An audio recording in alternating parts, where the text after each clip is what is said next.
Ambe bela jelen foni ni foli dakan ye ni o ye kisi ye ala ka kisi anaka nema anaka baraka o ka kɛ kana an kelen na bela jelen ma ka bɛ bi jumadonya fɛ n'an ye kalo ta ka bila tile boli ɲɔgɔn fɛ an bɛ sin ka bɛn ni 14 août san 2000 ani san 20 don tugura ɲɔgɔn kɔ juma mun taara o y'a taalen pewu ale ɲɔgɔnna tɛ na bilen bi jumadonya o fana bɛna kɛ n'o kɛra ni ale taara o juma ɲɔgɔnna tɛ na kɛ bilen o don ɲɔgɔnna kɔni o y'a bannen sa a tɔɔma de bɛ na mɛ ale ɲɔgɔnna ale yɛrɛ kɔni o y'a bannen a tɛ na bi o y'a bannen ale fana y'a lon fana y'a lon kɛ i n'a fɔ an bɛ an ka lon kɛ cogo min na ka don dɔ ka sin ka fatu cogo min na lon fana bɛ taa ten o bɛ taa ten donc o la an bɛ ala barika da an bɛ ala waleɲuman dɔn a ka nɛɛma na ni a y'a sɔrɔ an bɛ yan bi tile na an ma sa mɔgɔ si ma sa an cɛ la fo n'a y'a sɔrɔ an tun ye dugawu kɛ dɔ ye dugawu ni a ma minɛ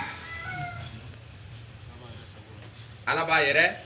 sago la tuma dɔ la i b'a wele a tɛ sɔn an balimakɛ Ibrahima a tun ye ɲinini kɛ an ye a ko k'an ka dugawu sama ale fa ma a fanicinin a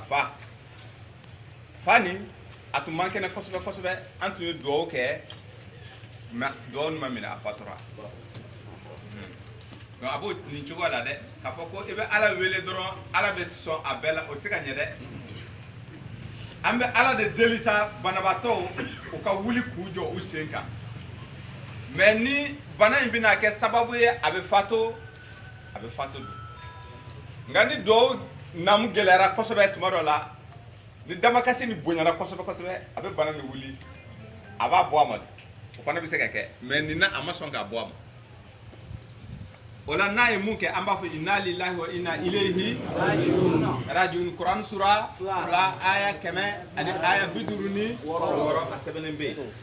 ko tuma o tuma ni balaw ye bani adama sɔrɔ ko an ka an hakili to ale ala la k'a fɔ ko nin b'a a yɛrɛ de ye ko nin bɛɛ lajɛlen ye ale de ta ye ale de b'a sago la a ka kow kan i n'a fɔ an ka haaju ko ninnu na an sago bɛ an yɛrɛ kun na cogo min na an bɛ kow ladon an b'a labɔ cogo min yan ja dɛ ala fana ko a bɛ an kɛ o kɛ cogo la parce que an bɛ a ka sagoya Kuran suratul Hud aya 100 ani aya 7 a b'a yɛrɛ sa ala b'a yɛrɛ sago la don ala tɛ se ka karaba don i bɛ ala deli n'a y'a ja a bɛ sɔn n'a ma ja a tɛ sɔn a ye ko cogo di o la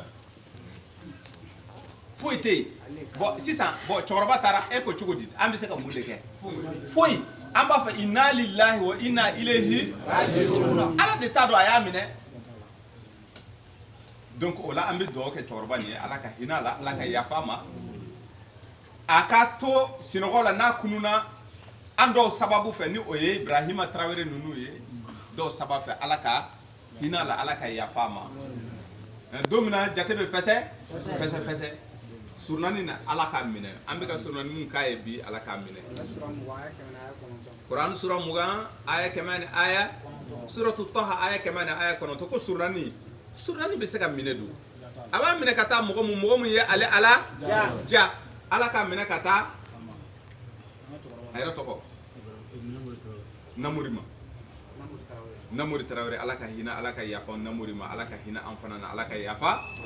an ma donc o la o hukumu kɔnɔna na Ibrahima mɔgɔ caman tɛ e dɔn ale bɛ Keɲeba an ka Keɲeba sahidu gɛlɛn de don masha Allah ale kelen pewu tɔgɔ la an bɛ Keɲebakaw bɛɛ lajɛlen fo nin de Ibrahima ye a fa de fatura ni o ye Namori ye donc an ka cɛkɔrɔba donc a y'a kanu jumadon dimanche don tɛ dimanche don dimanche a y'a kanu an ka se a ka denbaya ma ye sinikɛnɛ samɛ k'an ka taa a fɛ yen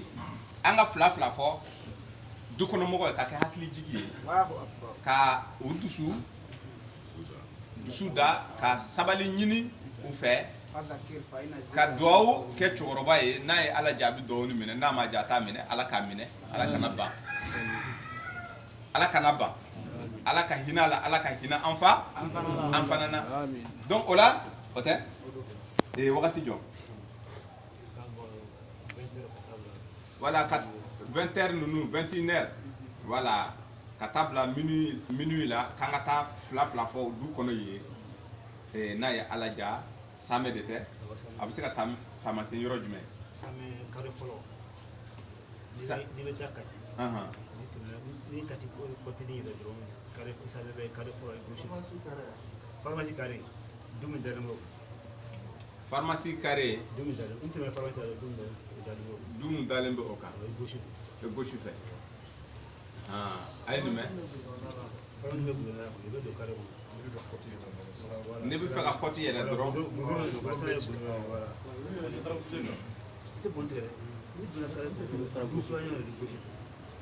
kɔrɔfɔ faamuna o la o kibaruya tun bɛ yen k'a di o tɛmɛnen kɔfɛ an balimakɛ ni o ye masire ye masire ɲagate an ka sahidu don a tun bɛ seli yan denmisɛnnin de don ale a bɛ tagama la sisan nin wagati in na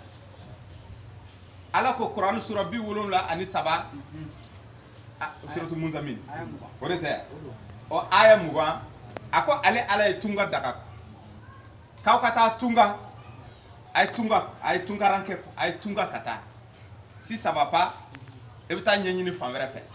ko ale ala y'o daga quoi parce que ale ye nɛɛma yɛrɛ kɛ dugukolo sanfɛ n'a ma ni i korona yan kosɛbɛ ça va pas bouger i ka taa fan wɛrɛ fɛ ale ala ka nɛɛma bɛ yen donc masire ni ɲagate ni sahidu de a tun bɛ seli yan denmisɛnnin de don ale ye Espagne a ye Espagne sira ta dɛ duguma sira fɛ k'an ka duwawu k'a ye masire ni ɲagate ni donc a bɛ ka taa ale yɔrɔ min na ala k'a ɲuman se ye baw bɛ yen kuluw bɛ yen o tɛ wa i tɛ se ka yen sɔrɔ fo i ka baw tigɛ i ka kulu tigɛ bon an bɛ ala de deli sa sankolo masa ani dugumakolo tigi mun ka sebaya bɛ boli fɛn bɛɛ lajɛlen kan an bɛ o ala deli masire ɲagate ye a ma kira musa to ji la cogo min na a kana to ji la cogoya si la a ye kira musa latɛmɛ jiw la o don jiw yɛrɛ ka gɛlɛn ni Espagne ji nin ye parce que o don balawu ji de don a ko a ye musa latɛmɛ cogo min na a n'a ka jamakulu a bɛna sɔrɔ jamakulu o jamakulu ala ka masire ɲagate n'a ka jamakulu latɛmɛ o cogoya la a k'a yɛrɛ sɔrɔ la terre promise nɛɛma dugu a bɛ taa yɔrɔ yɔrɔ a ka taa nɛɛma in sɔrɔ yen parce que a ye kira musa latɛmɛ k'a fɔ a ye ko bon i bɛ taa dugukolo mun na ko c'est intervenu nɛɛma bɛna sɔrɔ yen suratul anbiya kuran sura 21 aya 71 72 a bɛ yen y'a ye donc o la an bɛ dugawu k'a ye cogoya si la ni kulu bɛ yen kulu ka yɛlɛ ni kulu de kan ka balamina ani Espagne cɛ ani a bɛ taa yɔrɔ min na kulu ka yɛlɛ a ka tɛmɛ ni ba de bɛ yen ba ka sira d'a ma i n'a fɔ a ye sira di Israël ka denw ma cogo min na a ka tɛmɛ sira fɛ a ka taa yen n'a taara yen ala k'a nɛɛma ala k'a segin ka na a fa bara yan a ka sɔrɔ an ka kɛnɛya an bɛ dugawu ni kɛ masire ɲagate ani a nɔfɛ jama a bɛna a yɛrɛ sɔrɔ jamakulu o jamakulu yɛrɛ ni balawu tun bɛ u bɛɛ ka kisi n'a tɔgɔ ye mɔgɔ kelen ka sababu bɛ Musa ka sababu Israël ka denw tɛmɛna a ma kɛ wa o la an bɛ dugawu kɛ nin cɛ nin ye ni o ye masire ɲagate nin ye a n'a ka cɛdenw olu bɛ sira kan ani mɔgɔ o mɔgɔ b'u mina ɲɔgɔn ye ala ka hɛrɛ kɛ u ye an ka tungaranke minnu bɛ tunga fana na an bɛ dugawu k'u ye siɲɛ kelen ala ka nɛɛma di u ma ye u ka segin ka na o k'an sɔrɔ o y'a sɔrɔ an fana yan gɛlɛya t'an kan dɛ an fana bɛ nɛɛma kan yan ala kana gɛlɛya bila an na yan cogoya si la o la nin kunnafoni tun bɛ yen o tɛmɛnen kɔfɛ fɛn ma na Ture Binaf voilà Binaf an balimakɛ Binaf an tun ye dugawu kɛ a kɔrɔmuso ye donc an kɔrɔmuso dugawu ni ale ta nin minɛna opération kɛ opération ɲɛna alhamdulilayi rabbil alamin ale ta kɔni a nɔgɔyara o la an bɛ ala de deli ala ka a ko jidi kɛnɛya jidi ka taa hali sisan k'a kɛnɛya ka wuli ka jɔ a sen kan an balimakɛ an kɔrɔmuso dɔ fana ka kɔɲɔ fɔ yan a ye cɛ sɔrɔ awɔ duwawu dɔ tun fana kɛra kɔrɔmuso dɔ ye o fana ye cɛ sɔrɔ donc o fana duwawu minɛna dɔ wɛrɛ fana ko Fatumata an ka duwawu kɛ ale ye fɛn balimamuso Dawu balimamuso de don ko ala ka cɛ bɛɛ tɛ dɛ ala ka cɛ ɲuman di a ma an bɛ duwawu kɛ ale fana ye ala ka cɛ ɲuman d'a ma n'o tɛ cɛ bɛɛ tɛ dɛ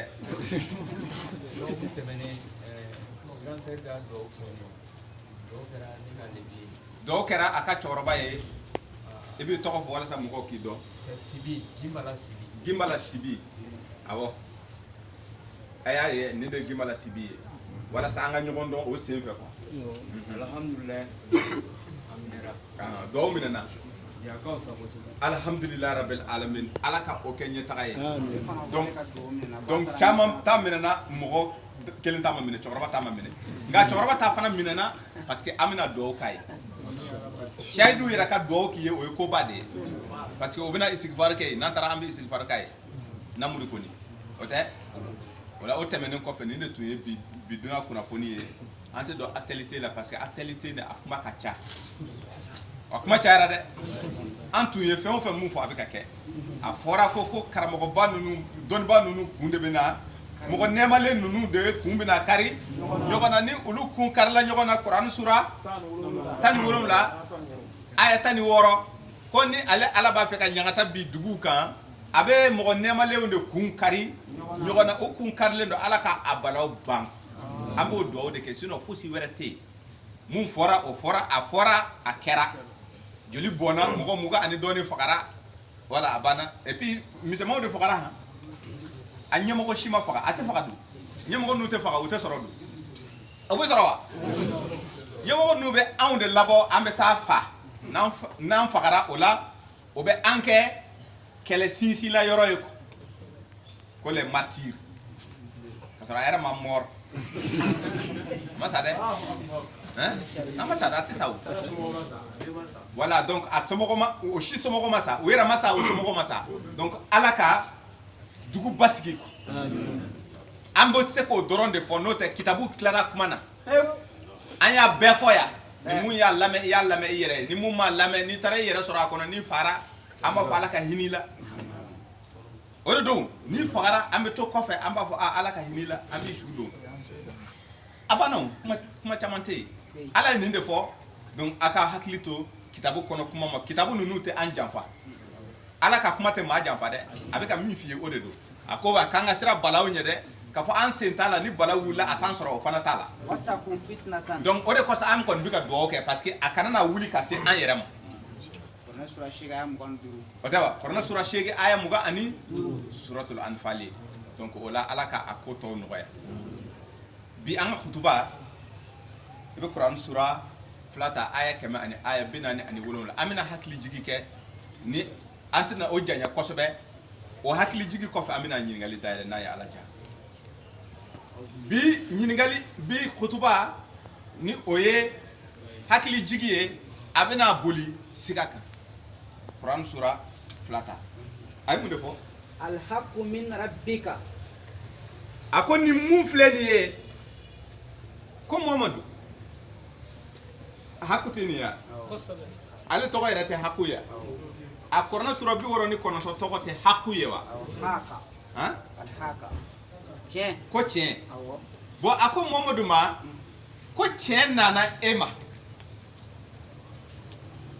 tɛmɛna ye fala takunanna minal mumtarina o kɔfɛ kana kɛ sigabatɔ ye kana siga de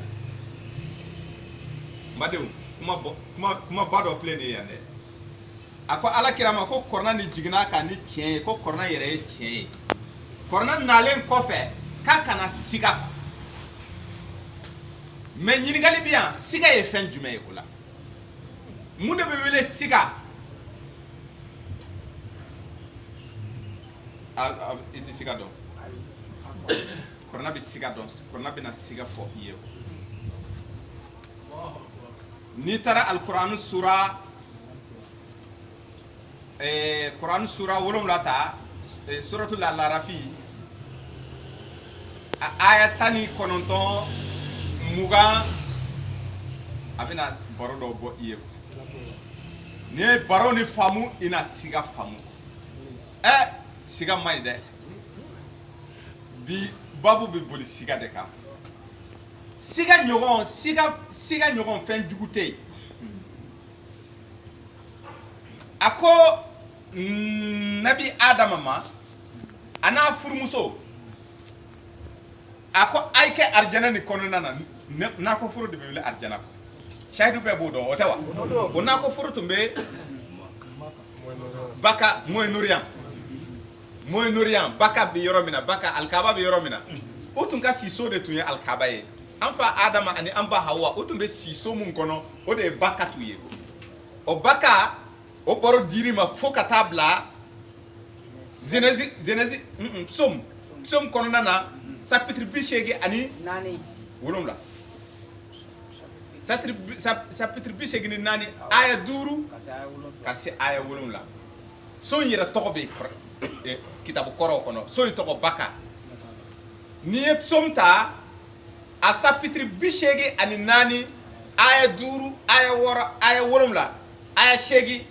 baka bɛ yen a tɔgɔ yɛrɛ baka a bɛ yen o ka so tun bɛ yen an fa adama ani an ba hawa mais ala ka kuma kelen de dira u ma commandement kelen de dira u ma musa commandement tan de dira a ma commandement tan de dira an fana ma suratul anam bakan ko bo sura aya kɛmɛ 51 aya kɛmɛ 52 y'a les 10 commandements korona kɔnɔna na 10 commandements a bɛ exode kɔnɔna na chapitre mugan aya fɔlɔ ka jigi a bɛ Deutéronome chapitre 4 verset 1 ka jigi les 10 commandements a bɛ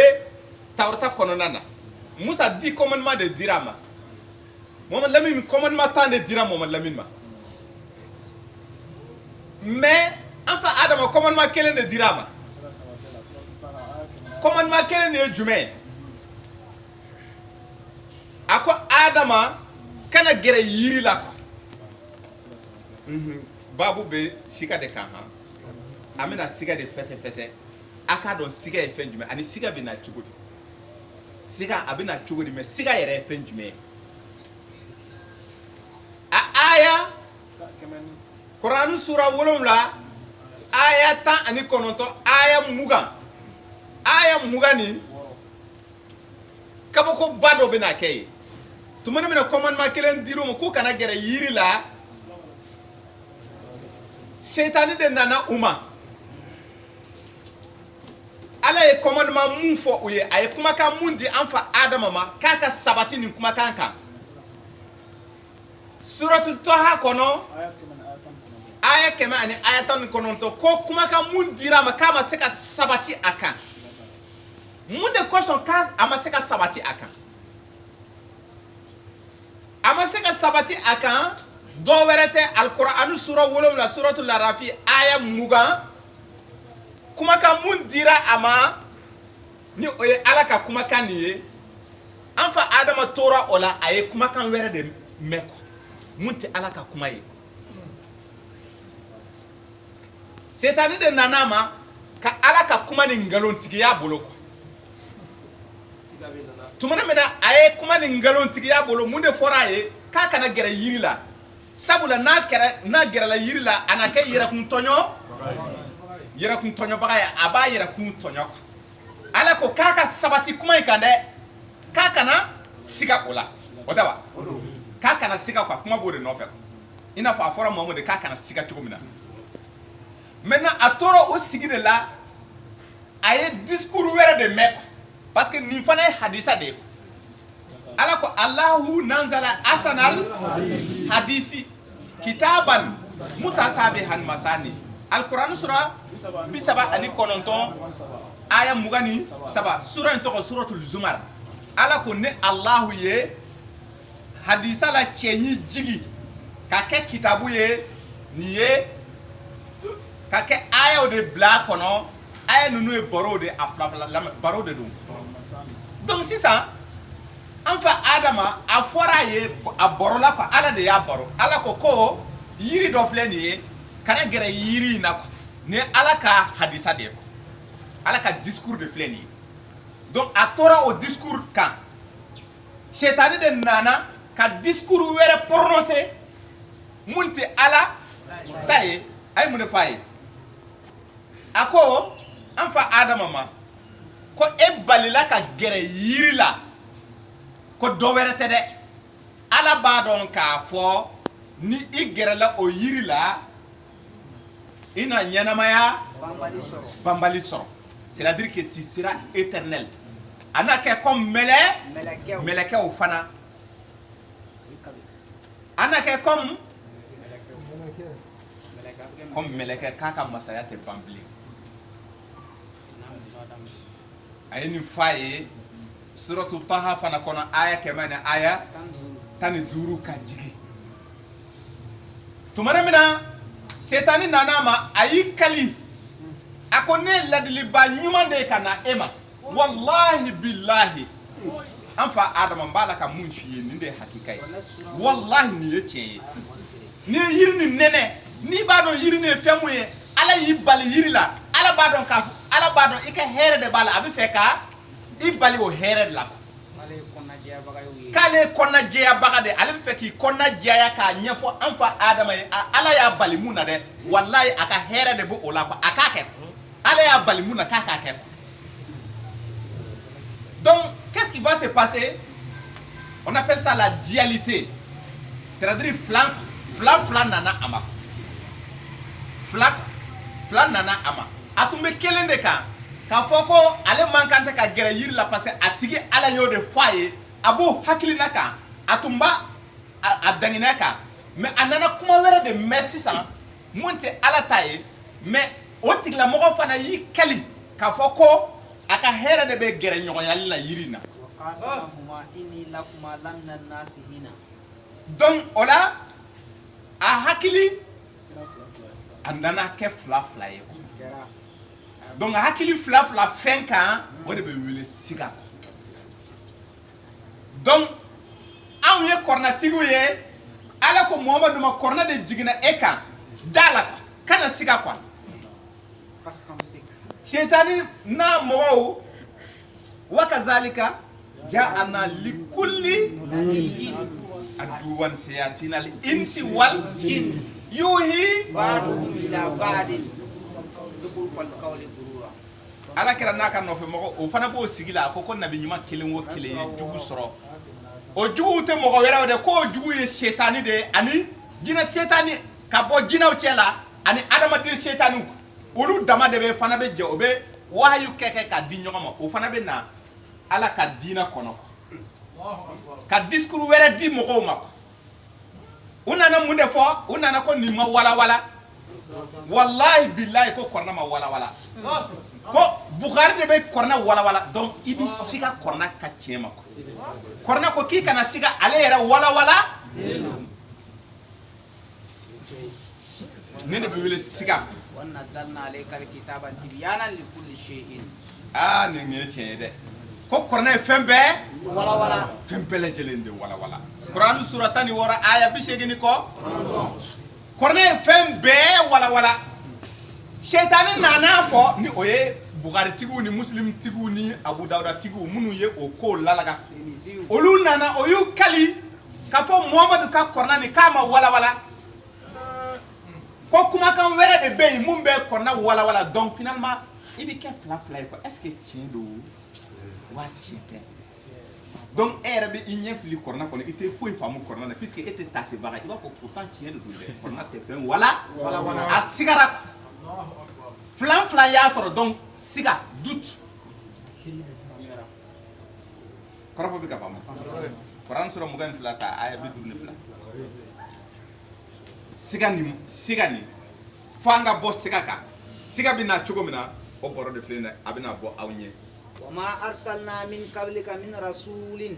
ako ale alama ciden fosi yere de ci ka ko e Muhammadu nye wala nabiyyin illa iza tamanna alka shaytanu fi umniyatihi walma nabi nyuma ko nabi nyuma do cira ka ko e nye ciden do cira ka ko e Muhammadu nye ko fo shaytani fana kan nani atai mun koso ka siga do dusukuna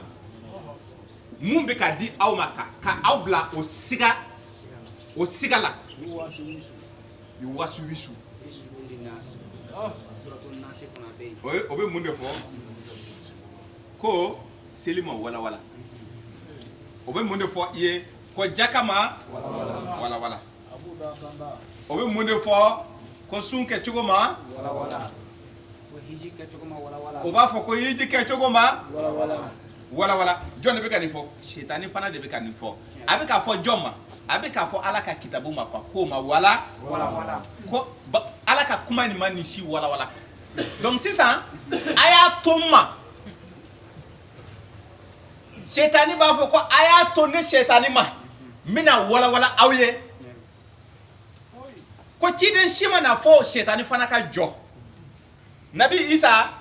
a ye setani sɔrɔ setani kɛra jugu ye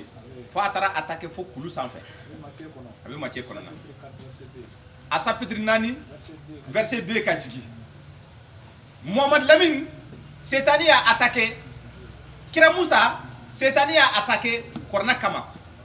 f'a ka kɔrɔna de siga don adamadenw dusukun na mais o siga tɛ na cogoya si la fo a ka discours wɛrɛ de di aw ma a b'a fɔ aw ye ko nin tɛ nin don ama ye ko an fa Adama ma ko ala ye mun fɔ o tɛ dɛ a kana gɛrɛ yiri la ko o tɛ dɛ ko aw kan ka gɛrɛ yiri la il dit exactement le contraire mais a b'i kali a fana b'a fɔ ko ayi i ni de ye ale ye a y'o de fɔ an fa Adama ye donc an fa Adama sigilen a sigara ko ala est-ce que ala tun tɛ fɛ ka ne nɛgɛ iyo donc o la n bɛ yiri ni nɛnɛ ko a nana bila duti la n'a nana bila duti la o la a bɔra ala ka kuma kan donc a bɛ fɛ k'o de f'i ye k'i kana bila siga la n'i bilara siga la i bɛ bɔ ala ka kuma kan ala de ko kɔrɔna walawalalen don fɛn bɛɛ b'a kɔnɔna na i tɛna fosi ɲɛɲini e ka ɲɛnamaya kɔnɔ ko a misali dɔ tɛ kɔrɔna kɔnɔ ka da o la kana siga a filɛ k'a fɔ ko tuma o tuma ni ciden ninnu nana ni ala ka kuma ye ko setani fana bɛ wuli n'a ta ye mun kosɔn ka cidenw ta bila siga la mɔgɔw bolo cidenw nana ni mun ye k'o bila siga la mais ko tuma o tuma n'o kɛra fayansahullahu ma yulki shaytanu summa yuhkumullahu ayatihi ale ala fana a bɛ na ni aya wɛrɛw ye ka setani ta ni talo ka bɔ yen ka aya minnu fɔra ye k'o sabati ko ni wele ko tafsirul ayati bil ayati misali surun ala ko suratul fatiha kono aya woro kiraw ye ala deli ka ala an bila sira ka mun kile idna siratal mustaqim n'est-ce pas setani nana fɔ ko ayi ko wallahi billahi mazhabu maliki de ye tiɲɛ ko siratigɛ tilennen tɛ dɔwɛrɛ dɛ maliki de don maliki tora o la safi fana wulila k'a ta dilan ko non k'ale ka mazhabu fana bɛ yen hanifa fana wulila na hanbali fana wulila na bukari fana nana fɔ ko non ko dɔ ninnu ma kuma dɔ faamu a bɛɛ ye diinɛ kelen kɔnɔ donc bɛɛ bɔra n'a ta ye k'a sɔrɔ kira ye siratigɛ tilennen de ɲini mais siratigɛ tilennen nin mun de don ala ko aya de don anzalna ayatin bayinatin wallahu yahdi man yasha'u ila siratil mustaqim Quran sura 24 aya binani Quran sura 24 suratul nur aya binani wara ako Muhammadu dangina nyema kana siga cɛ yɛrɛ la ka siratigɛ tilennen tɛ dɔwɛrɛ dɛ ne b'a la ka aya minnu jigi e Muhammadu kan ko olu de ye siratigɛ tilennen wa ne ala bɛ maa kandanen don aya ninnu de ye a b'a fɔ tan wa a nana ni aya filanan ye ka tiɲɛtigiya a bɛ na ni aya wɛrɛ ye tuguni Quran sura 40 saba aya benani ay mun defo fastamsik billazi uhiya ilayka isogo fenna mu wahira kana ima innaka ala siratin mustaqimin sabo o mun fleni o de siratika kle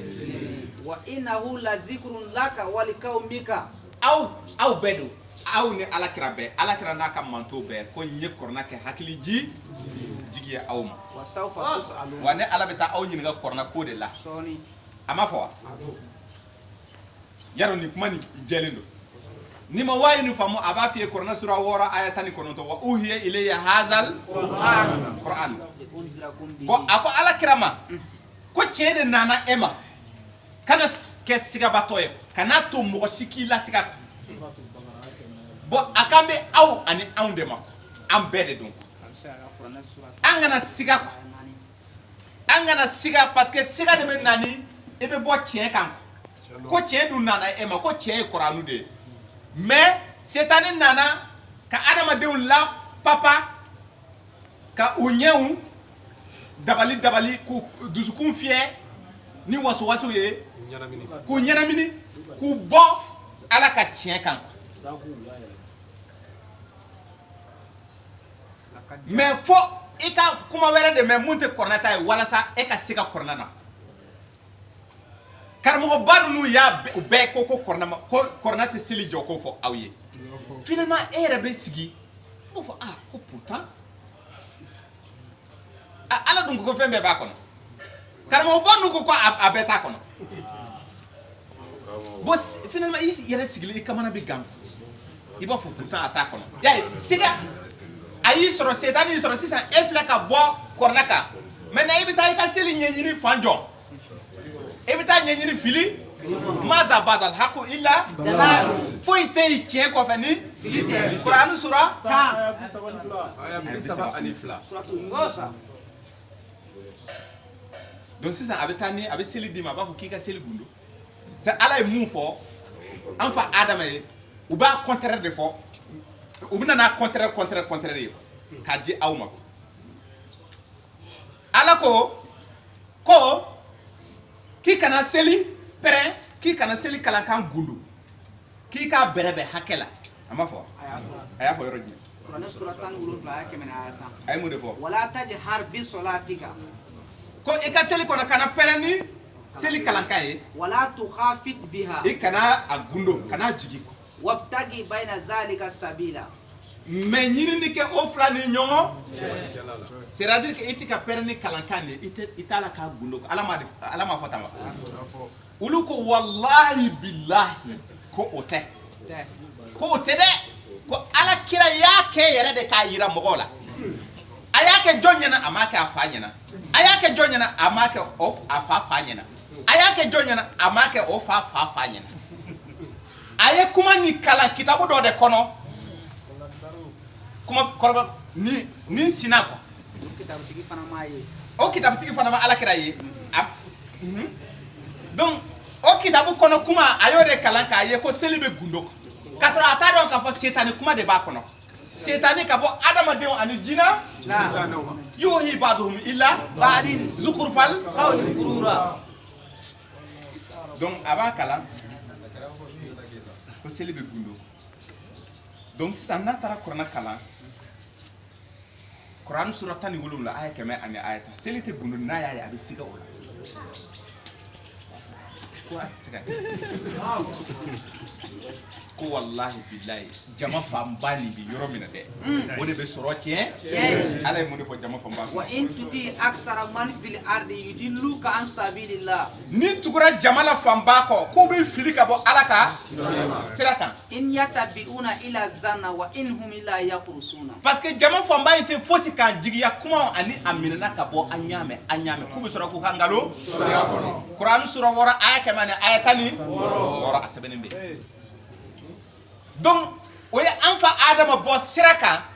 alaka kuma kan chugo mina ni discours were ni kuma kan were oye anfa na bo korna kan ni discours were ko hadisa tigi nunu ka aw bo korna kan pew ka tani awe fa wara fe nganya kono dodo kasra jeren toy Qur'an sura wora da aya kemane aya tani na kuma do be ne kabako ni don dɛ kabako belebeleba de bɛ ala ka kuma na ni an bɛ ala ka kuma ni kɔlɔsi lala ana dusukun an dusukun na sa a ye mun de fɔ ana sanuya a bɛ sabati fana a bɛ sanuya a bɛ sabati tɛmɛ n'a ye afa ghayra allahi abtaghi hakaman ala de bɛ ka ɲininkali kɛ han a ye ɲininkali yɛrɛ de kɛ yan a ko yala adamadenw bɛ kiiri dila wɛrɛ jɔn de ɲini mun tɛ ale ala ye Bukhari de y'a lakali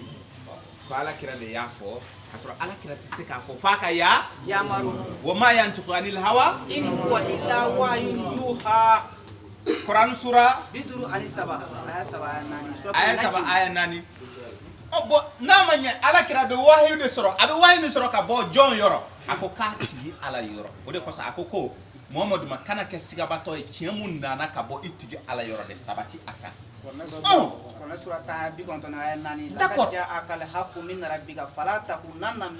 mais n'o ye tiɲɛ ye wa o dun ye tiɲɛ ye o an dun bɛ ka kuma wɛrɛ de mɛ mun tɛ Kur'anu ni o dun y'u kali k'a fɔ o fana ye kiiri de ye ala dun m'o fɔ ko yalima Kuranɛ sura 6 baganw ko fɔ sura aya kɛmɛ ni aya 14 ko yalima adamadenw anw de ko don quoi an bɛ taa min quoi ka ale ala to yen kiiri kunkan ko la k'a bɛ taa min tɛmɛ n'a ye wa huwa allazi anzala ilaykumul kitaba mufassalan bon k'ale ka kiiri ni ko kitabu de don ko ka bɔ ale ala yɔrɔ mun walalen don k'ale ka kiiri bɛ kitabu de kɔnɔ kitabu mun bɔra ale ala fɛ yen mais ko kitabu ni kitabu walawalalen de jiginna ko k'a sɔrɔ kitabu walawalalen jiginna ka na aw ma Oza Konate ko bɛ yen dɛ a ko ala kira ma ko yala bani adamu bɛ taa min u bɛ taa kiiri ɲini fan jɔn ka ale ala to yen k'a sɔrɔ ni ale de bɛ kiiri di wa ale de ye kiiri di la ye parce que diinɛ y'a ale ta ye ala lillahi dinul khalisa Quran sura 39 suratul Zumar aya 7 bon diinɛ y'a ta ye a ko bon diinɛ ni kɔnɔna na k'e bɛ maa wɛrɛ jɔn de ɲini e bɛ adamaden wɛrɛ jɔn de ɲini mun bɛ kiiri di mun tɛ ale ala ye wa n'a ma ɲɛ ale ala kɔ de don ko bon k'i ka da la k'a fɔ ale Alahu ye kitabu walawalalen de jigi ala kira kan ka na aw ma tɛmɛ n'a ye wallazina atainahumul kitaba ya'lamuna annahu munazzalun min rabbika bil haqqi ko mɔgɔ minnu tun bɛ yen ni kitabu o bɛ kitabu kalan o ye kitabu sɔrɔ ka kɔn anw ɲɛ mɔgɔ minnu tun ye kitabu tigi ye Muhamadu k'u b'a dɔn coo ko nin tiɲɛ in nin ye tiɲɛ de ye ka bɔ o tigi ala de yɔrɔ maintenant a bɛ kuma ni kun cɛ fala takunanna minal mumtarina ko Mamadu Lamini kana se ka k'a fɔ kitabu ni walawalalen don fɛn bɛɛ b'a kɔnɔ kiiri bɛɛ b'a kɔnɔ kiiri bɛɛ bɛ Kur'anu kɔnɔna na wa Kur'an walawala lendo ko kira kana siga o la maintenant il faut que setani ka wuli ka jɔ de boloda adamaden kunda ani jina kunda wa kazalika ja'alna li kulli nabiyyin aduwan sayatinal insi wal jinni yuhi ba'duhum ila ba'din fo olu fana ka kiiri de o ka wuli ka jɔ de filɛ nin ye k'olu fana bɛ wahyi de dilan mais kuma cɛɲiw de b'a zukur fal qawli kurura donc olu fana bɛ na o ka kalikan ala ye kuma o kuma mun fɔ kɔrɔna kɔnɔ f'u ka o kalika o contraire de fɔ aw ye walasa k'i bila siga la nin kunkan ko la wallahi billahi seli fana jɔ ko naani a tɛ kɔrɔna kɔnɔ wallahi billahi u b'a fɔ o tan ko fajiri jɔ fila k'a tɛ kɔrɔna kɔnɔ wallahi billahi hiji kɛcogo ko a ma walawala wallahi billahi bagan ye joli de sɔrɔ ko a jaka bɛ bɔ k'o ma walawala wallahi billahi sun bɛ tigɛ tile donc finalement e yɛrɛ ti ɲɛtin kelen sɔrɔ fo finalement e yɛrɛ bɛna siga ko kɔrɔna ni walawala ni ala ka kuma bin bɔ k'a fɔ ko kɔrɔna wala i bɛna siga o kumakan ma n'i sigara o kumakan ma i bɛ ala ka kumakan ni bila n'i y'a bila i hakili bɛ kɛ fila donc i bɛ taa setani fɛ parce que setani ta ni ko kuma cɛɲiw de b'a kɔnɔ alhamdulillahi rabbil alamin ko ala kira ko don dɔ la ko tile binnen ko o y'a sɔrɔ sahaba dɔw tun bɛ munumunu na k'a ko sahaba ninnu ma k'u ka baara bila k'u ka u teliya k'u ka sun tigɛ k'o de ka di ala ye ko n'i bɛ sun don k'i b'a retarder k'o de ka di ala ye ni tile binna k'i teliya k'i ka a tigɛ parce que munna n'i m'a tigɛ ko setani b'a tigɛ i subhanallah parce que munna setani bɛ sun kɛ setani yɛrɛ ma fɔ k'ale bɛ siran ala ɲɛ wa ini akhafullah Quran sura sheki a bɛ na ni seki don min na batiri kɛla a ye mɔgɔw su ka bila ala kɛra ka cɛ gɛlɛnw na a tilara ka mɛlɛkɛw ye k'ale bɛ siran ala ɲɛ donc kuma bɛ mun de nɔfɛ fa k'i kali k'a fɔ kɔrɔna nin t'a ɲɛ ye maintenant kɔrɔna nin bi kiiri mun d'i ma ala m'a fɔ k'ale ye kiiri di la ye wa a ma sun kiiri di wa a ma fɔ summa atimu siyama ila leyli wa k'i ka sun dafa fo su wa kɔrɔna sura 2 aya 187 a m'o fɔ wa donc a bɛ na ni o contraire ye a b'i bila o contraire de kɛli ma k'e ka hɛrɛ de b'o la ko e ka kira y'a kɛ tan de k'a sɔrɔ kira de ko summa atimu siyama ila leyli o de donna da e tilara k'a fɔ o kira m'a kɛ ten dɛ k'a y'a kɛ cogoya wɛrɛ la mais a b'i kali i ye quoi ko o ye o ye k'u bɛ kali de wallahi billahi wallahi o bɛ dɔ tɔgɔ fɔ ko karisa ko sedu wallahi billahi o tɛ wa walima burama abdulayi wallahi billahi kuran sura 60 aya 60 kuran sura 60 aya 8 kɔnɔntɔn tan ni kelen ka jigin ko b'u kali de wallahi billahi ko wa i bɛ yɔrɔ o yɔrɔ n'i y'a ye dɔrɔn o bɛ nin kali baba kɛ wuli i ka taa i ka haji fɛ ko nkalon tigɛlaw de mɔgɔ o mɔgɔ n'a ka kali bonyana ko tiɲɛ fɔla tɛ a ye nin ye donc qu'est-ce qui se passe la vérité est que tiɲɛ ye mun ye wa ko ala ka kuma filɛ nin ye ko a kuma dafalen don watamati kalimatu rabbika sidqan wa adla la mubaddila li kalimatihi ko ala ka kuma dafara ni tiɲɛ ye a dafara ni laadiriya ye ko ala ka kuma tɛ se ka falen Kuranu sura 6 aya 100 ni aya 15 n'o ye tiɲɛ ye wa o dun ye tiɲɛ ye e nana fɔ an ye ko kɔrɔna ma seli walawala e nana fɔ an ye kɔrɔna ma su kɛ cogo walawala e nana fɔ an ye kɔrɔna ti jaka bɔ cogo walawala e nana fɔ an ye hiji kɛ cogo ma walawala Kuranu kɔnɔ ko wallahi billahi ko ala kira y'a bɛɛ kɛ kɛrɛfɛ de ko k'a yira mɔgɔw la o mɔgɔw y'a ye o mɔgɔw y'a lakali mɔgɔ dɔw ye o fana de y'a lakali mɔgɔ dɔw ye o fana de y'a lakali mɔgɔ dɔw ye Bukari sɔrɔla k'a sɛbɛn Muslim sɔrɔla k'a sɛbɛn Abu Dawuda sɔrɔla k'a sɛbɛn Nisa'i sɔrɔla k'a sɛbɛn ko bɔn k'aw ka da o la mais aw kana da kuma mun bɛ kɔrɔna kɔnɔ parce que kuma mun bɛ kɔrɔna kɔnɔ kuma walawalalen tɛ bakurubaw de don donc o ye discours wɛrɛ de di mɔgɔw ma walasa ka mɔgɔw bila siga la i n'a fɔ a ye an fa Adama bila siga la cogo min na ni an fa Adama ye ala ka kuma bila ka setani ka kuma ni bila pratique la ka sɔrɔ k'a yɛrɛ sɔrɔ fili kɔnɔna na ka sɔrɔ ka kasi ko ala ka yafa ale tuma min a y'a dɔn k'a fɔ a ye erreur ba kɛ a tun kan ka i nɔrɔ o commandement la ala ko a filɛ nin ye Kurana sura 20 aya 100 ani aya 19 k'a ma sabati kuma in kan a sigara dun a ye discours wɛrɛ mɛn ala ta ni kɔfɛ donc a y'o de minɛ ka ala ta ni bila a laban donc adamadenw la fanba ala y'o de fɔ i ye Kuranu sura 34 aya 20 a ko setani nana k'adamadenw malasa k'adamadenw lamaga ka o ka baaraw masiri k'u bɔ ala ta kan ko jama fanba taara setani fɛ ko fo n'a kɛra jamakulu an bɛ ala barika da ala mun ye an bila o jamakulu fitini kɔnɔ setani ka kuma tɛ tɛmɛ an fɛ yan dɛ hali n'i ye setani ɲɔni setani tɛ se ka na kuma an fɛ yan e bɛna mun de fɔ an ye an daginera k'a fɔ ko kɔrɔna ye fɛn bɛɛ walawala an mago bɛ fɛn o fɛn na an y'a bɛɛ ye kɔrɔna kɔnɔ e bɛna mun de fɔ an ye bilen foyi donc sisan an ni setani de don setani tɛ sɛgɛn an fana tɛ ɲina an bɛ ɲɔgɔn na dɛ ka bɔ adamadenw kunda ani jinɛ kunda o bɛ fɛn o fɛn mun fɔ an bɛ na ni dalilu ye k'a talon ka bɔ ni tafsirul ayati bil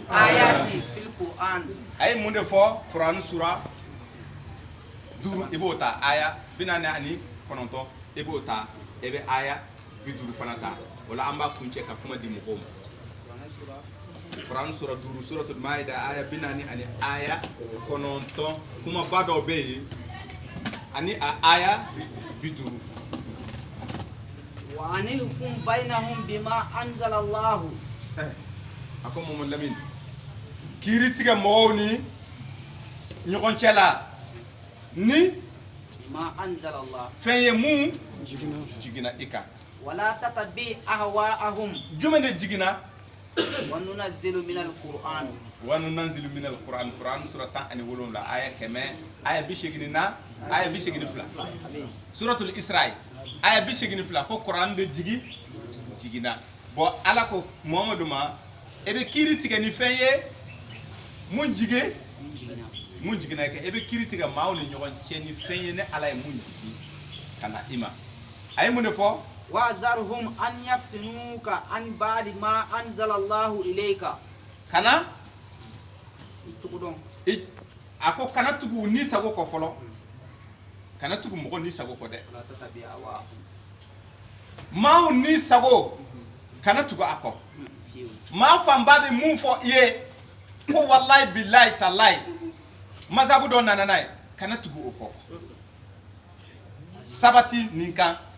a bɛ sɔrɔ ka Mamadu Lamini kangarimada a ko Mamadu Lamini kangarida de don dɛ ko i cogoya dɔn i cogo dɔn i yɛrɛ la o kana na i bɔ wahayi ni fan dɔ kan o t'a fɔ kɔrɔna bɛɛ ye nkalon ye o t'o fɔ aw ye setani t'o fɔ aw ye setani b'a fɔ ko kɔrɔna ye tiɲɛ yɛrɛ de comme kɔrɔna mun filɛ nin ye kɔrɔna kuma kɔnɔ ka dun ko a to yen an ka na Bugari fɛ Bugari de b'a wala ko kɔrɔna kɔnɔ kuma ka dun ko lakadari de b'a fɛsɛ kɔrɔfɔ bɛ ka fɔ mun a bɛ k'o de fɔ a ko Mamadu Lamini k'i kɔlɔsi o kana na ala kira bɔ wahayi ni fan dɔ kan donc wahayi ni bɛɛ o b'a dɔn o tɛ se ka fɔ ala kira ka kɔrɔna bɛɛ bila kɔ a kana kiiri kɛ ka tigɛli kɛ ni kɔrɔna ye fan bɛɛ mais yɔrɔ dɔw bɛ yen o b'a essayer k'a fɔ k'a k'a to yen quoi ko a k'a yɛrɛ kun kɔlɔsi fa in tawallaw fa'lam ana ma yuridu Allah an yusibahum bi ba'di dhunubihim ni e ye kiiri di u ma n'u banna ala m'a fɔ ko seli kana gundo wa pɛnɛ kana kɛ wa yɔrɔ an bɛ to k'o fɔ ala m'a fɔ ko ni tile jɔra i kunjɛ ma k'an ka seli jɔ wa ninnu bɛɛ ye kiiri de ye o tɛ wa a fɔ mɔgɔw ye quoi n'u banna i ka kiiri dilen parce que ala de bɛ kiiri di e ma e bɛ k'a di o de kosɔn a ko Mamadu Lamini i bɛ sabali ha sabali fo kiiri ka fo kiiri ka na i ma suratu Yunus aya 100 ani aya 9 a ko ala kira ma ko ɲininkali mun bɛ ka kɛ e la nin ye tan i tɛ se k'a jaabi sabali fo ne ala ka kiiri d'i ma a kan ko bɛna i ɲininka misali dɔn ko bɛna i ɲininka kɔrɔna sura 2 aya 122 ani 22 ko bɛna i ɲininka musow ka kalo labɔ yaye k'a kana girin k'a fɔ k'a bɛ jaabi a ka kɔnɔni kɛ fo ne ala ka kiiri d'i ma karamɔgɔ kafiri ninnu n'u ɲininkara olu yi jaabi la ka sɔrɔ wahayi tɛ mais o de don i b'u ye ko nin ko masabu maliki tigi kɔni nana n'a ye o riwaya wɛrɛ fana y'a don ta a fɔra ko kira ma ko sabali fo ni ala ka kiiri de d'i ma i k'a di a tigilamɔgɔ ma mɔgɔ min ye ɲininkali kɛ fo aya de ka d'a ma e ko riwaya dɔ de y'a lakali ay mo kuma ati korna yɛrɛ dɔn a ko Mohamed Lamine a ko ni ye kiiri d'u ma n'u banna ko dala k'a fɔ ko ale ala b'a fɛ ka u ɲagata u ka jurumu fan dɔ ka kɔsɔn o ɲagata de filɛ nin ye an kan tiɲɛ Allahu akbar nin ye fan dɔ ye fɔlɔ han a yɛrɛ yɛrɛ ma se dɛ ne fitini dɔrɔn de mais o balaw yɛrɛ bɛ ka se an yɛrɛ muminun ma mɔgɔ banna ala ka aya ma a m'a fɔ ko ale bɛ ka dugukolo ale ala bɛ dugukolo tiɲɛ de a ka yamaru kɔnɔna na dugukolo bɛ tiɲɛ mɔgɔw ka bolo nɔ u bɛ ko mun o ye ala ka aya de to yen ka tugu ni sago kɔ o de kɔsɔn bɔnɛ de bɛ ka jigin u kan a m'a fɔ wa suratu rum aya 30 ka jigin on a 41 o de don 41 donc o la a filɛ k'o de fɔ ko Mohamed Lamine ko ni mɔgɔw banna nin Kur'ani na kiiri la e bɛ ka kiiri mun di mɔgɔw ma ni mɔgɔw banna la da la k'a fɔ dɔ wɛrɛ tɛ ne ala b'a fɛ ka o ka ɲagata bi u kan u ka jurumu ninnu kama a bɛ kuma kuncɛ wa inna kathiran minan nasi lafasikuna wa man lam yakum bima anzalallahu fa ulaika humul fasiquna ya ko adamadenw la fanba ko fasiku ko cɛnikɛlaw ko nka Mohamed Lamine ko i b'a dɔn ko adamadenw la fanba o bi cɛni de kɛ bɔ cɛnikɛla ninnu ye jɔnw ye ko mɔgɔw de don mun bannen don ka kiiri tigɛ ni kitabu ye mun jiginna ka bɔ ala yɛrɛ Kur'an sura 5 aya 47 man lam yakum bima anzalallahu fa ulaika humul fasiqun fasiki ninnu de filɛ nin ye ka dugukolo tiɲɛ ko olu de ka ca dugukolo sanfɛ o ye ala ka kiiri to yen ka tugu u ni sagaw de kɔ o ni sago de kɛ u ka ngalaw ye donc u bɛ mɔgɔw fana bila siga la k'a fɔ ko ala ta ye tiɲɛ ye o ye jama fanba don o siga kɔnɔna na parce que diinɛ kɔnɔna na hadisa wɛrɛ de bɛ ka fɔ mɔgɔw ye quoi discours wɛrɛ de bɛ ka fɔ mɔgɔw ye k'a sɔrɔ ala ka discours de filɛ nin ye Kur'anu de ye ala ka discours ye o de ye ala ka hadisa discours de bɛ wele hadisi de bɛ wele discours de bɛ wele baro kumakanw dakuruɲaw ala ko k'ale Kur'anu jigi discours jigi mais diinɛ kɔnɔna na mɔgɔ minnu bɛ yen o bɛ ka discours wɛrɛ de di mɔgɔw ma donc cogoya la adamadenw bɛ filan la yala kɔrɔna ye tiɲɛ ye wa kɔrɔna bɛ fɛn bɛɛ wala i bɛ sin k'a fɔ ko non kɔrɔna bɛ fɛn bɛɛ wala dɔrɔn i bɛ sin ka kɔrɔna bila i bɛ tugu kɔ i bɛ sin k'i yɛrɛ i bɛ bali k'i yɛrɛ sɔrɔ jahanama kɔnɔ bali de don e m'a ye a bɛ to mobili boli la walima moto boli la walima a yɛrɛ sigilen dɔrɔn a bɛ sin ka yɔrɔ ka bin o y'a salen a tun bɛ hadisa kan a bɛ kunu dɔrɔn a bɛ don jahanama kɔnɔ parce que il a passé toute sa vie a sigalen don k'a fɔ ko fɛn bɛɛ bɛ kɔrɔna kɔnɔ ale bɛ ala ka baara kɛ ni kumakan wɛrɛw de ye ala dun ko Muhamadu i b'a fɛ ne ala k'i kibara maa kunkan ko la maa minnu ka baara ye baara fu ye wa hal nunabbi'ukum bil aksarina a'malan i b'a fɛ k'o dɔn allazina dalla sa'yuhum fil hayati dunya wa hum yahsabuna annahum yusinuna sun'a k'olu de mɔgɔ ye mɔgɔ minnu banbalen don ala ko la dɛ u ka ɲɛnamaya kɔnɔna na u banbalen don ala ko la wa n'i y'u yɛrɛ ɲininka u b'u kanto e ma alhamdulilahi rabbil alamin an bɛ ko in kɔnɔ san caman kabini an wolola an bɛ ala bato la a hakili k'a ka ɲi a ka bato ka ɲi ko ka sɔrɔ k'a ka bato ma ɲi mun de kosɔn ulaika allazina kafaru bi ayati rabbihim wa liqa'ihi ala ka aya minnu nana a ma dɛ a tigi ala ka aya ni a banna o aya in de a bɛ ala bato mɛ a tɛ ala bato ni ala ka ayaw ye ala ka dakuruɲaw ye a tɛ sɔn o ma Kur'an sura 18 aya 103 aya 104 aya 105 ko kafiri den de don ko jɔ kɛnɛ don ko an tɛ na balansi siga ye habitat a'maluhum fala nuqima lahum yawmal qiyamati wazna a bɛ mun de faamu nin na a bɛ mun de faamu a y'a si bɛɛ kɛ a bɛ ala bato la mais ala ko k'a ka sun tigɛ su fɛ a ka setani mɔgɔw ko non setani n'a nɔfɛ mɔgɔw ye discours wɛrɛ kɛ ko non ko sun bɛ tigɛ tile bin ala ko n'a bɛ seli a kana seli ni gundo a kana pɛrɛn n'a ye kojugu a y'a si den bɛɛ kɛ a bɛ seli gundo jɔn de y'a fɔ a ye a discours wɛrɛ de sɔrɔ setani ka discours a bɛ ka baara kɛ n'o de min ma jigin a bɛ ka baara kɛ ni kiiri de kiiri mun ma a ma bɔ Ala yɔrɔ o donc an ka kalanfa an y'an tugu ka an ka WhatsApp groupe kan ka harisatigi dɔ ka kuma bila an ka groupe kan mun de kɔsɔn an y'a kɛ harisatigi nin tun bɛ ka kuma an de kan ko mɔgɔ dɔ wulilen don ko u bɛ wele ko kuraniyunaw ko bɛ jamana in fan bɛɛ fɛ sisan ko wa a kilan bɛɛ denmisɛnnin a ye nin mɛn dɛ alimami a bɛ radio Bɛnkuma a ka numéro de téléphone bɛ Saifu bolo dɔw de y'a wele k'a ɲininka ko n'i ye seli bange dun seli fana n'i y'a bange walima lansara n'i y'a bange ko baasi b'a la wa ani ni e y'i seliji ta i ma i da kujukuju i ma ji don i nun na ko yala o seliji bɛ cogo di karamɔgɔkɛ ye a y'i kanto animateur ma a ko animateur ma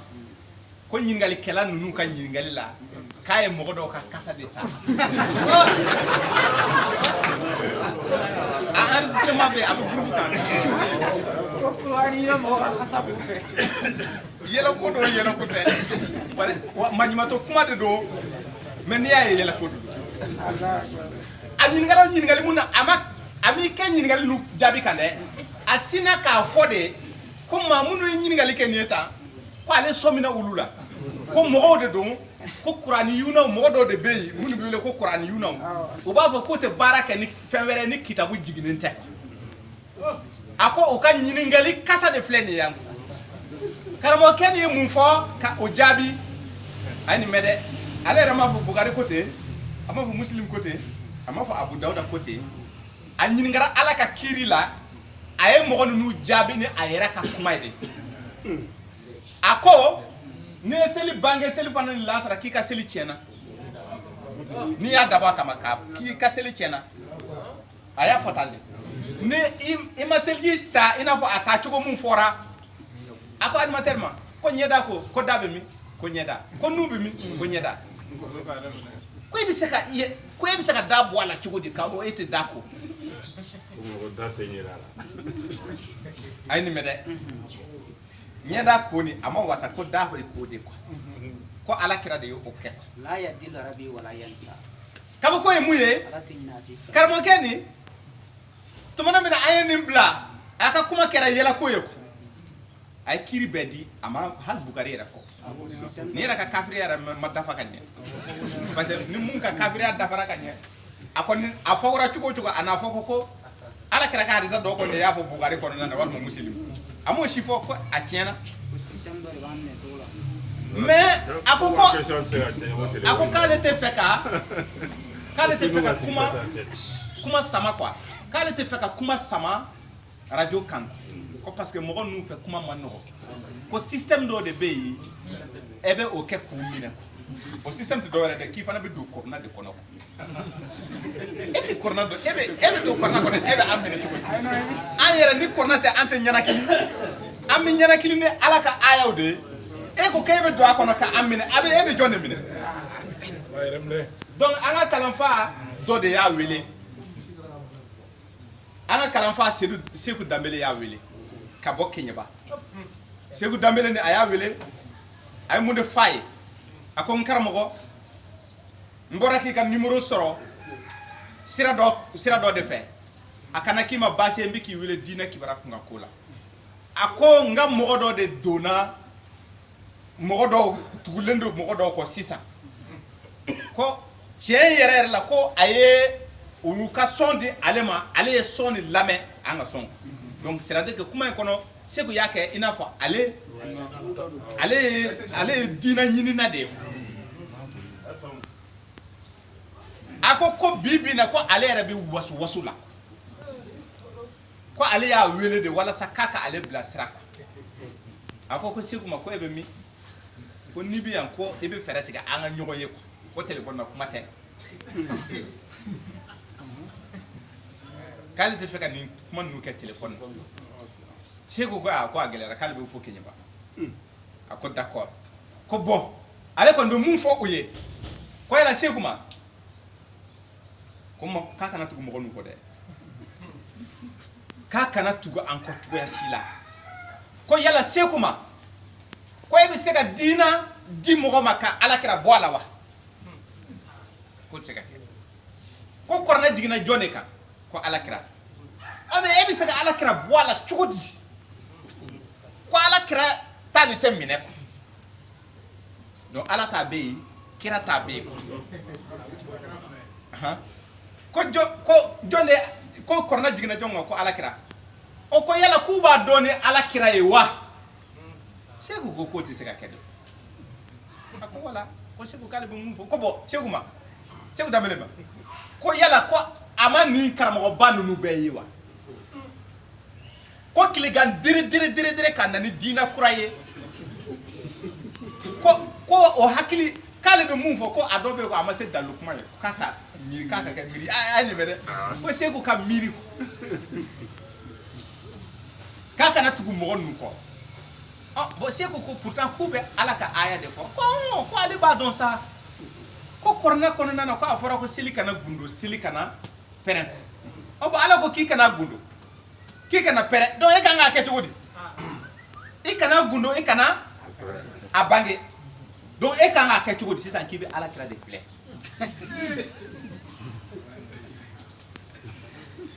Alakira y'a kɛ cogo min i b'a kɛ ten comme ko ni a tun bɛ yan k'o de tun ka nɔgɔn Seku ko a sina k'o fɔ dɔrɔn ko Seku kana na u ka manamanakan ni lamɛn o yɛrɛ de Seku fana funteni Seku Danbele ko n karamɔgɔ kana nin kuma fɔ dɛ a k'a ma téléphone na kan'a fɔ ko u bɛ manamanakan fɔ dɛ parce que o ye aya de fɔ a ko ko non ko ale m'a fɔ ni o hakilina ye quoi Seku k'a faamu dɔrɔn k'a fɔ ko ni ale ko manamanakan a kan tɛ aya ma quoi mɔgɔ ninnu de wulilen don sisan ka diina faamu cogoya wɛrɛ la olu ka dɔnnibaaw ma min faamu maintenant Seku ko d'accord ko ale ye nin bɛɛ faamu ale bɛ laɲini kelen dɔrɔn de ɲɛsin cɛ ma ko cɛ ka fɛɛrɛ tigɛ u ni alimami minnu bɛ Bamakɔ Mali la yan o ka fɛɛrɛ tigɛ o ka maa ninnu kunbɛn teliya la u k'u wele u k'u lasigi parce que u ka ko bɛ ka wara Seku y'o de fɔ donc u k'a lajɛ yanni u ka mɔgɔw bila fili la karamɔgɔba ninnu ka fara ɲɔgɔn kan u ka maa ninnu lasigi u k'a fɔ ko a ye nin kuma ninnu bila dalu dɔ filɛ nin ye k'a fɔ ko seli bɛ gundo dalu dɔ filɛ nin ye ka seli bɛ donc a y'aw ta nin bila nin tɛ tiɲɛ ye bɛɛ k'a ye bɛɛ k'a mɛn ko n'o tɛ k'o bɛ ka dugukolo nin minɛ dɛ karamɔgɔkɛ ko Seku ma ko u y'a ɲɔgɔnna caman kɛ yan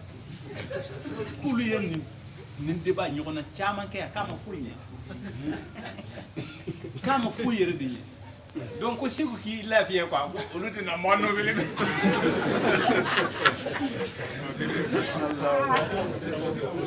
kalanfa Ayida Jalo a fana de ye cɛ wele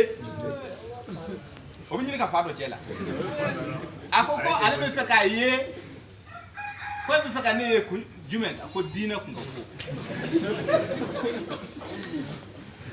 ko parce que comme ne y'i ka laseli dɔ sɔrɔ e ko kuma dɔ bɛ yen ko téléphone na kuma tɛ radio la kuma tɛ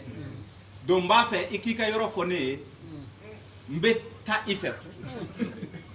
a ko bon d'accord ko k'a ka sujet ni kun tigɛ ale ye ko non nin ko a ma ko non il a ainsi nin ko non k'a ma se o ma ko diinɛ ko nin kɔni ni taara dɔrɔn an bɛ baro kɛ o de ka na i ko ko non ko e kɔni bɛ se k'a kun tigɛ kɔni a kun tigɛ c'est-à-dire i bɛ na ma kun bɛ na a kun tigɛ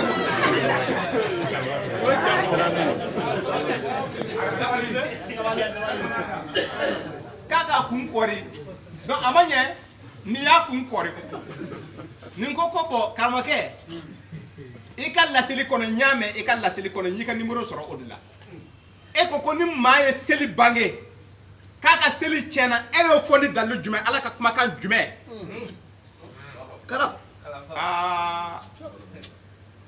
cɛ yɛrɛ la cɛ ko heyi ko Ala y'o fɔ e ye yɔrɔ jumɛn ko heyi karamɔgɔkɛ aw tɛ kafiriya kuma ni dabila aw bɛ kafiriya kuma minnu na aw t'a dabila a sina ka téléphone tigɛ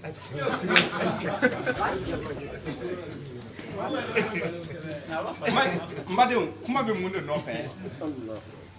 discours dɔ de bɛ yen c'est-à-dire que diinɛ kɔnɔ baro dɔ de dira mɔgɔw ma mɔgɔw b'o baro de kan fo finalement ni korna fora ye ibi siga ni korna yere de tiɲɛ ibi siga korna yere la donc setane an fa adama bila siga de la ka bɔ korna kan ala ka kuma kan kuma b'o de nɔfɛ donc o la yani diɲɛ wuli cɛ an ka saya quoi an kana na tamaki cogoya si la fewu fewu fewu ni mɔgɔ ma korna fɔ i ye a ma tawrata kɔnɔ kuma fɔ i ye a ma linjila kɔnɔ kuma fɔ i ye kana sɔn dɛ na a y'a fɔ cogo o cogo kana sɔn an bɛ ala barika da an sabatira o kan yani diɲɛ wuli cɛ hadisatigi tɛ se ka an jaw hadisatigiw bɛɛ ka misɛn an kɔrɔ ni nana ni kuma o kuma an tɛ sɔn a b'o cogoya la ni mɔgɔ nana ni kuma ye cogo o cogo a y'a fɔ a ye ko yala a bɛ kɔrɔna yɔrɔ jumɛn n'a ko k'a tɛ kɔrɔna kɔnɔ i b'a fɔ k'a bɛ kitabu jumɛn kɔnɔ n'a ko tawrata i b'a fɔ ko tawrata yɔrɔ jumɛn parce que tawrata ala ka kuma ye n'a ko linjila i b'a ɲininka ko linjila yɔrɔ jumɛn mais n'a ko non ko dɔnnibaw de bɛnn'a kan i b'a fɔ hi taa yan fɛ alimuna Allah bi dinikum alimuna Allah dɔnnibaw de bɛ diinɛ ɲɛfɔ ala ye suratul hujurat Quran sura 49 ayat tani wallahu ya'lamu ma fi samawati wa ma fi ma tɛ diinɛ ɲɛfɔ ala ye Allahu bi kulli shay maaw ka misɛn dɔnnibaw ka misɛn adamadenw ka misɛn k'a fɔ k'u bɛ ala kalan diinɛ na ala de bɛ maaw kalan diinɛ na bon Quran ni dafara kiiri bɛɛ lajɛlen de bɛ alquran kɔnɔna na bi ɲininkali tɛ ɲɛ bilen dɛ walima ɲininkali bɛ ɲɛ bon o la mayida tɔ ma kalan an bɛ tɛmɛ ni mayida tɔ ye afa hukumal jahiliyati yabghuna suratul mayida Quran suratul aya 50 ala bɛ ɲininkali kɛ tuguni a ko yalima adamadenw bɛ jahiliya kiiri de kanu wa kodɔnbaliya kiiri adamadenw a b'o de fɛ wa wa man ahsanu min Allahi hukman mais jɔn de bɛ yen mun bɛ se kiiri la mun wasalen don kiiri la ni ala ye kaɲi kiiriw la kɔ dan kiiriw la mun ka ɲi kiiriw la mun ɲɔgɔn tɛ yen ko yala e bɛ maa wɛrɛ dɔn mun tɛ ale ala ye wa ni e ye maa danginɛlen y'a ye a y'a kun cɛ o ye an de ye anw de danginɛlen don an ma siga fewu ko bɔn ko n'i ma siga ni e ma siga quoi k'i ka da la k'a fɔ ale ala wasara kiiri di la ye kiiri o kiiri mun bɛ kɔrɔna kɔfɛ ko o ye jahiliya kiiri de ye kodɔnbaliya kiiri de don Bugari ka kiiri ye kodɔnbaliya kiiri ye Muwatta Maliki de y'a fata kodɔnbaliya kiiri de don Shafi de y'a fata kodɔnbaliya kiiri de don parce que ala ka kiiri tɛ diinɛ kɔnɔ don ale ni mɔgɔ fila tɛ ɲɔgɔn sɔrɔ terrain kelen kan dɛ diinɛ ye ala ka terrain de ale kelen de b'a ka ballon ta anw bɛ équipe fila de kɛ anw ka ballon tan ye équipe fila de ye ballon bɛ bila camancɛ la an bɛ to ka tan ka di ɲɔgɔn ma diinɛ na o tɛ dɛ diinɛ ye ala kelen ka terrain yɔrɔ de ye ale yɛrɛ de bɛ kiiri di point a bɛ sɔrɔ k'a fɔ ko taa nin kɛ taa nin kɛ taa nin kɛ a bɛ mun fɔ i yamaruyala mun na i b'a lase point mais k'a fɔ o kɔnɔ i fana b'i ka kiiri bɔ o terrain kan o tɛ se ka kɛ dɛ wala an bɛ ala barika da an bɛna farankan mɔgɔ minnu bɛ yen ni farankan bɛ minnu kalanfa ninnu cɛ la walima kalanfa yɛrɛ ko tɛ an bɛɛ de ye kalanfa ye sisan farankan dɔ b'i fɛ ɲininkaliw tɛ dɛ an b'a kɛ farankan ye o la an bɛ dugawu kɛ yanni an ka kuma d'i ma an balimakɛ dɔ tun ye Eli a bɛ to ka na yan a sahidu gɛlɛn de don a man kɛnɛ k'ale sen b'a la k'a di mɛ a tun ye kunnafoni di k'an ka dugawu kɛ ale ye ale sen ka nɔgɔya ka ala k'a sen nɔgɔya kana funu dɛ ala k'a sen sabati ala k'a sen sabati ka bana ni wuli ka bɔ a kan an bɛ dugawu kɛ Eli ye a tɔgɔ ye Eli de masha Allah Sheikh Gawusu Tarawele kalanfa Gawusu farankan mun b'i bolo o d'a kan assalamu alaikum wa alaikum assalam ala k'an bɛɛ saba amina bon ne b'a fɛ ka dakura kelen min fara an karamɔgɔcɛ ka kuma min fɔ alikuranɛ kan n'i ye kuranɛ sura 3 filɛ suratu Ali Imran i bɛ a aya 100 ani aya 30 ani aya 8 ala bɛ kumaba dɔ fɔ ye ala ko haza bayanun linnasi wa hudan wa maw'izatan wa maw'izatun lil muttaqin ko haza ni filani haza kayira ni ba faka fɛn I tɛgɛ si fɛn ma kayira wala ko ni a ko ni ko haza ni Qur'an ni filani bayanun dangene mayan fɛn ni do lin nasi hadama do baladi o dɔrɔn tɛ dɛ wahudan kana de fana b'a kɔnɔ o dɔrɔn fana tɛ dɛ wa maw'izatun wajilukaw de fana b'a kɔnɔ la ko jɔn ye lil muttaqina mun kelen bɛ ka ala ka damu ما فكروا دبلة المفرد لا إله إلا الله لا إله إلا الله لا إله إلا الله لا إله إلا الله لا إله إلا الله لا إله إلا الله لا إله إلا الله لا إله إلا الله لا إله إلا الله لا إله إلا الله لا إله إلا الله لا إله إلا الله وقت ما سيكون أبي تمني هل سيسان فرانكاي نعم Ustaz Ibrahima Konate Kalamfa Ibrahima Konate temeni kuma ye ame se ka faranga min kɛ jati o ye suratul an'am ko suratul an'am ale be fɛ ka dɔ fara kan an'am a be bɛn alquran sura 6 aya 6 ani aya 6 aya 6 ani aya 6 temeni kuma ni a ko kira ma ko I manton ye qur'ana in galontigiya ko ka sɔrɔ qur'ana de ye tiɲɛ ye k'i k'a f'u ɲɛna k'e tɛ maa si garanti tabaga ye Ijo sunan donite ay ale tɛ maa si garanti tant que ye qur'ana galontigiya ko kira k'a fɔ k'ale tɛ garanti ta aya bana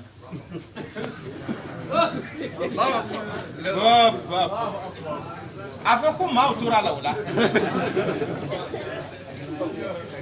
minnu sigilen bɛ yen ko ala kira bɛna o kuma bɔ ala kira filɛ nin ye k'a fɔ maa minnu bɛ yen ni u banna alkur'anu la baarali ma parce que kuma nin y'o ye ni I ma sɔn ka baara kɛ ni ala ko k'i kana seli gundo e ko k'i bɛ seli gundo I ye ala ka kuma nkalontigiya bon ko olu tigilamɔgɔ ko ala kira ko k'a t'u tigilamɔgɔ garanti donc k'a sɔrɔ ale dun b'a dɔn a nana ni kuma mun ye kuma garantilen de don mais a sati ye n'i sɔnna o kuma ma kalanfa wɛrɛ jɔn de bɛ yen mun bɛ fara kan kɛ bi taa ti ɲininkali an bɛ dɔ wɛrɛ ɲininkali kama kalanfa bisimila ustaz karamɔgɔ jara ustaz karamɔgɔ jara an ka ngo kalanfa fana de don ni chrétien dɔ tun bɛ baro la ani ni chrétien de ye ɲɔgɔn sɔrɔ voilà comme I ka gɛrɛlen don yan baasi t'a la bon a ko olu fɛ yen ko lɛ bɛ don lɛ bɛ don aw fɛ yen an ko bisimila n'a dalu a bon k'ale t'a yɔrɔ dɔn ko mais k'olu kɔni fɛ k'a daga don n ko problème t'a la n ko a bɛ taa Lévitique n'a bɛ taa Lévitique kɔnɔ chapitre 11 verset 7 n k'a ka ɲɛnajɛ a yɛrɛ y'a ka fɛn bɔ k'a lajɛ a y'a kalan vous ne mangez pas le porc o y'a fɛn yɛrɛ daminɛ fɔlɔ a ko ne ko ne ye chrétien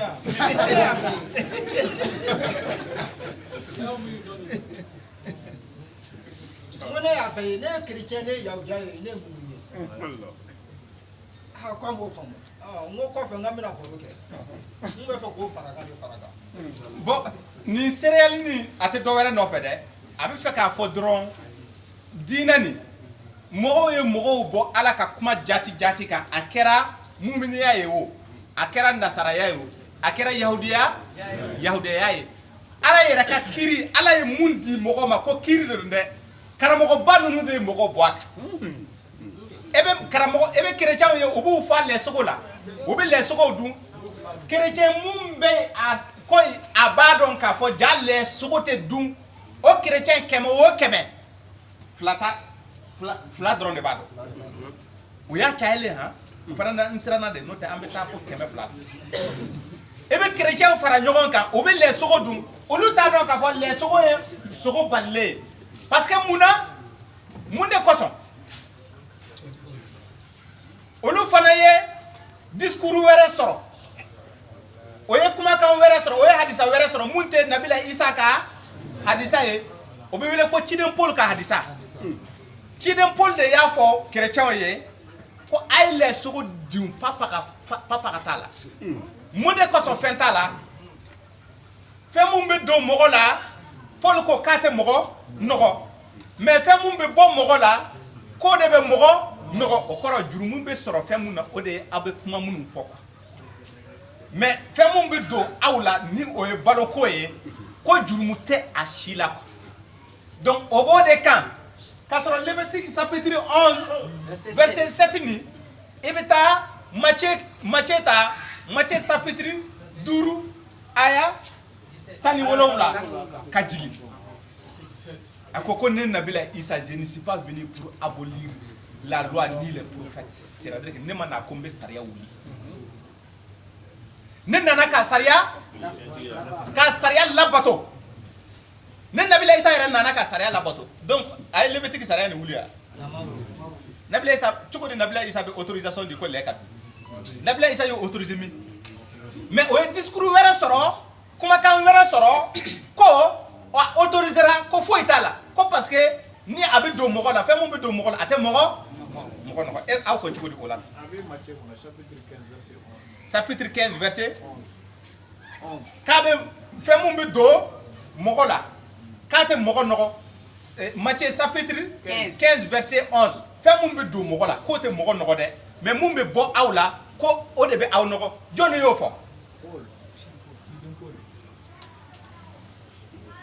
Nabila Isa dun nana fɔ k'ale ma sariya